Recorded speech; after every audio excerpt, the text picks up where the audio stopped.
coming to Lowell, Massachusetts as part of our Innovative Cities Conference, in which we really wanted to highlight the very important role the creation of a national park, the important impact of that park on the revitalization of a post-industrial city. So I want to thank you for that. It's not only the tourism you generate, but the stream of federal dollars, the impact on further development and investment by the state and local governments, the growth of a nonprofit community, as well as the extraordinary private sector investment that came about over time, but as a result of that initial step towards creating a national park there. So thank you very much for joining us. It was a pleasure.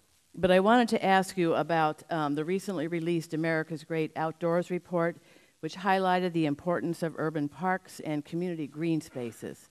It also established priorities for the initiatives such as creating a new generation of accessible urban parks and community green spaces and connecting people to the parks, green spaces, rivers, and waterways in their communities. And I could not agree more with these priorities.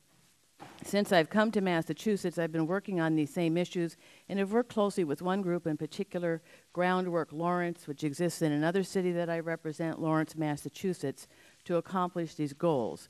Groundwork Lawrence is part of the Groundwork USA initiative, which, as you know, was launched by the National Park Service and the EPA in 1996 to transform blighted urban neighborhoods into parks and livable open spaces.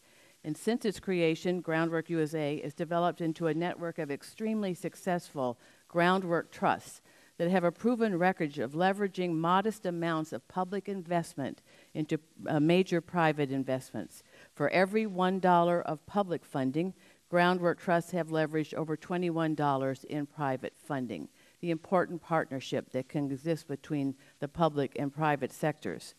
With these investments, the groundwork trusts have not only transformed their physical environments, but have created jobs in communities with high unemployment and helped to create places hospitable for economic development.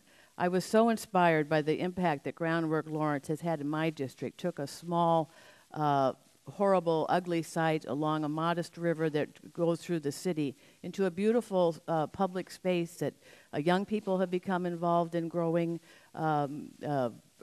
vegetables and other flowers and other things, becoming more connected to nature, but also really very important space for the surrounding community. That I introduced legislation last Congress, the Groundwork USA Trust Act of 2010, that would expand upon the existing 19 groundwork trusts and centralize the administration of the program in the National Park Service. So as you look at the Outdoors Initiative, what is the Park Service doing to support programs such as Groundwork USA that seek to improve our urban landscape, and how will the America's Great Outdoor Initiative take advantage of these types of organizations that are already doing such great work in our communities? Thank you, and thank you for your great work in Lowell.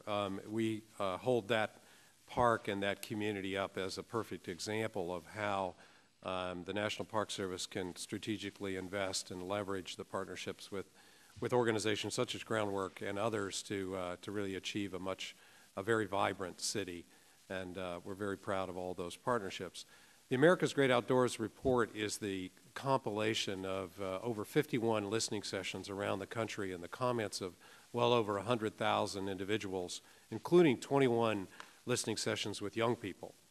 We specifically held gatherings of young people under 24 into their teens, and they were led and facilitated by young people on my staff and on the staff of the department to engage in what their ideas about the future. And these kinds of organizations like Groundwork and the Student Conservation Association and the California Conservation Corps and other organizations that engage young people in true restoration work, the development of skills, and the development of the appreciation of America's Great Outdoors, as well as its cultural histories as well, are at the center in many ways of the America's Great Outdoors initiative.